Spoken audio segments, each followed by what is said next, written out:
नमस्कार, माझ्या यूट्यूब चॅनलवर तुमचं स्वागत आहे। आज मी नेहमीपेक्षा थोडी वेगळ्या प्रकारची साबुदाणा खिचडी बनवणार आहे। तर चला बघूया। बनवायच्या आधीच माझ्याकडून हा कुटाणा होऊन बसला। तुपाची पूर्ण बरणी माझ्याकडून खाली सांडली। नंतर सगळं क्लीन करून घेतलं। तर रेसिपी वेगळी यासाठी आहे, आपण दरवेळी हिरवी मिरची टाकून साबुदाणा खिचडी बनवतो, पण यावेळी मी लाल तिखट घालून एकदम चवदार अशी साबुदाणा खिचडी बनवलेली आहे। जर तुम्हाला मसालेदार आणि थोडी वेगळी चव हवी असेल तर तुम्ही ही रेसिपी नक्की ट्राय करू शकता। यासाठी मी बटाट्याचे उभे उभे काप कापून घेतलेले आहेत आणि याने पण चवीत नक्कीच बदल होतो बरं का। कढईमध्ये तूप गरम झाल्यावर यामध्ये बटाट्याचे काप परतवून घेऊ। आपण उभे आणि बारीक बटाट्याचे काप केलेले असल्यामुळे त्याला शिजायला जास्त टाइम लागत नाही। बटाट्याचे हे असे बारीक काप केल्यामुळे आपल्याला प्रत्येक घासात बटाट्याची चव लागते। आता आपण 5 ते 10 मिनिटं बटाटे असंच गॅसच्या मंद आचेवर परतवून घेऊ। तोपर्यंत मी इकडे छान भिजलेल्या साबुदाण्यामध्ये शेंगदाण्याचा कूट मिक्स करत आहे। मी भाजलेले शेंगदाण्याचा कूट तयार केला आहे। मी त्यातला काही कूट भिजलेल्या साबुदाण्यात टाकणार आहे आणि काही कूट आपल्याला नंतर यूज करायचा आहे।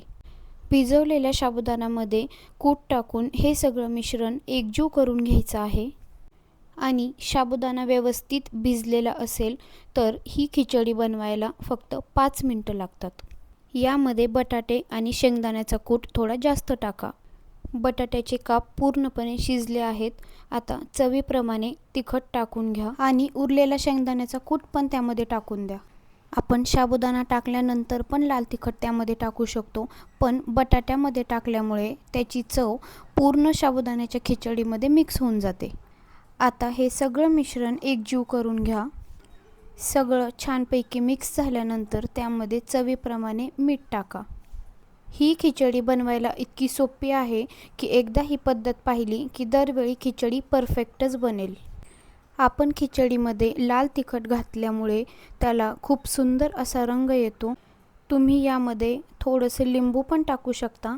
मी लिंबू टाकायचं विसरले। लिंबू टाकल्यामुळे त्याला हलकीशी तिखट आणि आंबट अशी चव येईल। आता हे सगळं मिश्रण छानपैकी मिक्स झाल्यानंतर आपण जो साईडला शेंगदाण्याचा कूट टाकून साबुदाणा ठेवलेला होता तो पण यामध्ये मिक्स करा। आता एकदम हलक्या हाताने हे सगळं मिसळायचं आहे। जास्त वेळ मिक्स करू नका, नाहीतर साबुदाणा चिकट होईल।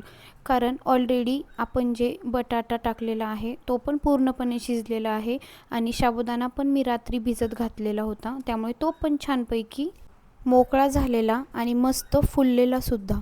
एकदम कमी गॅसवर हे सगळं मिश्रण मिक्स करून आपल्याला वाफवून द्यायचं आहे। आणि फक्त लहानपणीच नाही बरं का, पण आत्तासुद्धा आपण कधीकधी फक्त साबुदाण्याची खिचडी खायला भेटावी म्हणून उपवास पकडतो। कोण कोण आहे असं मला एकदा कमेंटमध्ये सांगा। आणि मी मस्त कुरकुरीत असे साबुदाणा वडे पण बनवले होते। जर तुम्हाला यांची रेसिपी हवी असेल तर मी ती नेक्स्ट व्लॉगमध्ये शेअर करेल। आपली खिचडी तयार आहे।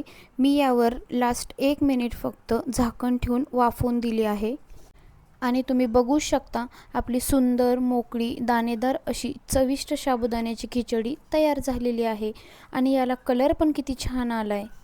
आणि जर तुम्ही ही रेसिपी शेवटपर्यंत पाहिली असेल आणि तुम्हाला माझा व्हिडिओ आवडला असेल तर माझ्या व्हिडिओला एक लाईक आणि माझ्या चॅनलला सबस्क्राईब नक्की करा। आणि पुन्हा भेटूया अशा सोप्या आणि चविष्ट रेसिपींसोबत।